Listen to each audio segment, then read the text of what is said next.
聆聽測驗正式開始，這份測驗的內容只會播放一次，請用25秒時間閱讀第1至第5題的題目。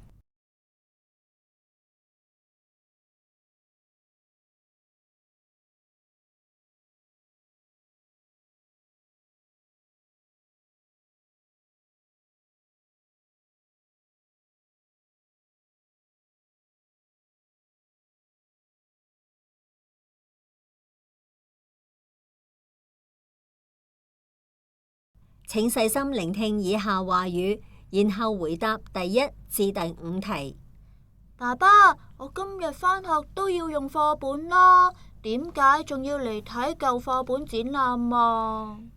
欣欣，呢個展覽展出嘅唔係你正在用嘅課本，而係近100年嚟香港同內地嘅課本。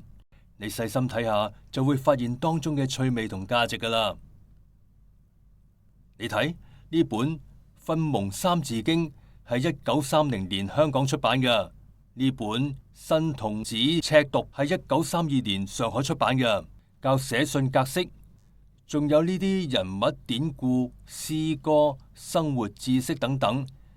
睇呢啲書就知道當時嘅人需要乜嘢知識，真係好有趣噶。原來係咁，佢哋同我一樣都要返學。但係以前嘅小朋友比較幸福啊，念下三字經同詩句，再寫封信就可以落堂啦。我而家要上9個科目嘅堂，放學之後仲要花好多時間寫作業同溫習。你講啱咗一半，嗰個時代有機會返學嘅小朋友的確係幸福嘅一群嚟。學校制度仲未確立嘅時候，讀書要到私人開辦嘅私塾，家境好嘅人先至有機會讀書。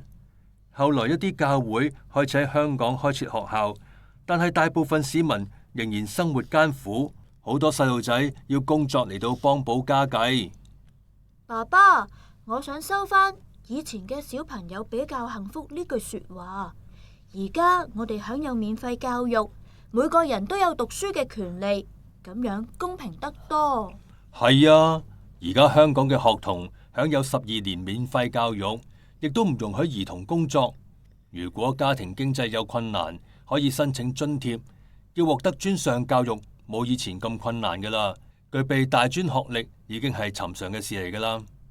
咁樣就係香港由漁港發展成為國際金融中心嘅原因之一啦。係啦，你睇下呢本1926年出版嘅新撰常識教科書，呢一課關於防治鼠患，教導學生可以填補家中罅隙、養貓、放捕鼠器等方法嚟到減少老鼠對家居環境嘅影響。原來100年前嘅學生都要上常識課，由呢一課嚟睇，當年嘅鼠患一定十分嚴重。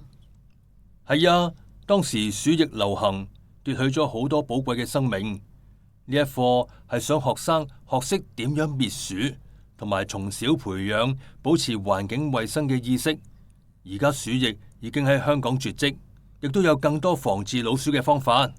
原來睇舊課本都咁有用，或者幾十年之後，啲人睇到而家嘅教科書，會同我有相同感受啊！你有2分15秒時間作答。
請用25秒時間閱讀第6至第10題的題目。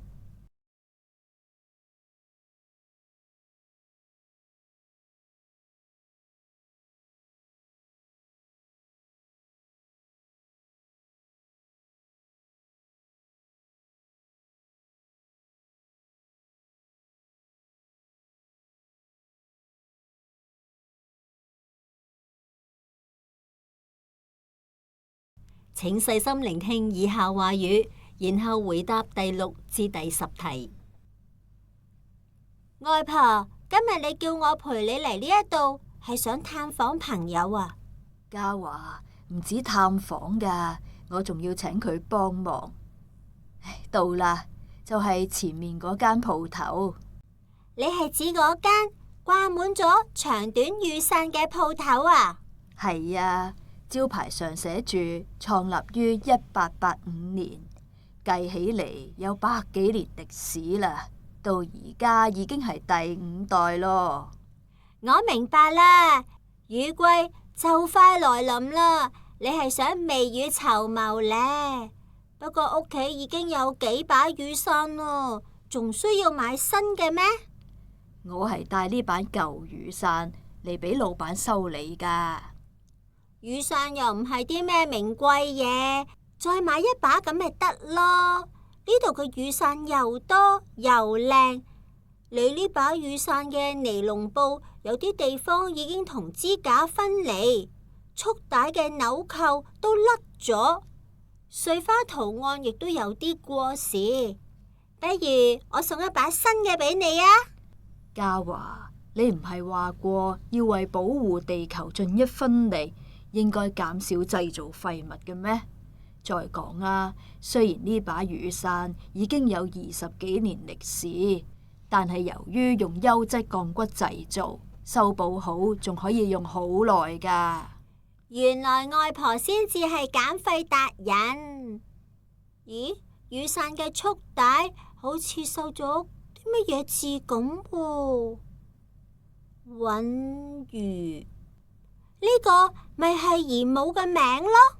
係啊，呢把雨傘係我俾佢嘅中學畢業禮物，佢中意到不得了啊！仲喺束帶繡咗自己個名添。唉，估唔到佢竟然因為癌症，比我呢個老人家更加早過世。由嗰陣時之後，我喺佢屋企攞走咗呢把摺疊雨傘，每日都帶喺身邊。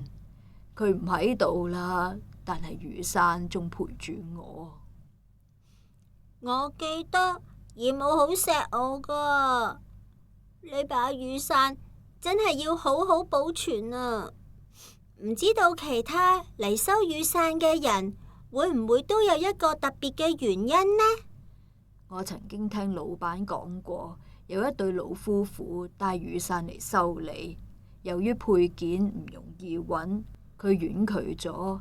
但係老夫婦仍然堅持，無論等幾耐，花幾多錢都要修好。原來呢把雨傘係先生年輕嗰陣送俾太太嘅定情信物。老闆睇在呢份情義嘅份上，四處打聽。後來佢嘅孫喺海外嘅二手網站揾到配件，最終成功幫老夫婦修好雨傘啊！好彩喺呢個物品用完即棄嘅年代，仍然有啲有心人肯花心思幫人維修舊物咋。係啊，除咗雨傘，仲有維修舊玩具、鐘錶、電器，甚至瓦煲嘅工匠噶。咁係因為懷舊物品所承載嘅係光陰同人與人之間嘅牽絆，遠超過佢嘅實際價值。我都要學習惜物，尤其係有紀念價值嘅嘢啊！你有2分鐘時間作答。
聆聽測驗完畢。